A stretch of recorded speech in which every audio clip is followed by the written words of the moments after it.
अभिनेत्री और social media star Urfi Javed को अभद्र भाषा में जान से मारने और रेप की धमकी दी गई है। जी हां, मुंबई पुलिस ने बिहार से एक आरोपी को गिरफ्तार कर लिया है। उर्फी को लगातार व्हाट्सएप कॉल पर अश्लील भाषा का इस्तेमाल कर धमकी दी जा रही थी। गिरफ्तार शख्स की ओर से कॉल पर उनके फैशन स्टाइल पर भी कमेंट किया जा रहा था। इस मामले में मुंबई के गोरेगांव पुलिस थाना में मामला दर्ज किया गया था। छानबीन और तकनीकी जानकारी से मुंबई पुलिस को सूचना मिली कि ये धमकी भरे कॉल बिहार से आ रहे थे। जी हां, जिसके बाद मुंबई पुलिस पटना पहुंची और धमकी देने वाले शख्स नवीन गिरी को सोमवार को गिरफ्तार कर लिया। मुंबई पुलिस की टीम ने नवीन को स्थानीय कोतवाली थाना पुलिस के सहयोग से पटना जंक्शन स्थित एक होटल से गिरफ्तार किया।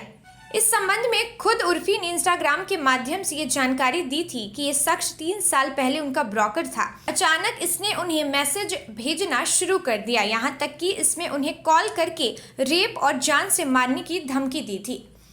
Big boss OTT fame Urfi Javed अपने अतरंगी ड्रेसिंग सेंस के चलते आए दिन सुर्खियों बटोरते रहती हैं। उर्फी जावेद को इससे पहले भी कई तरह की धमकियां मिल चुकी हैं।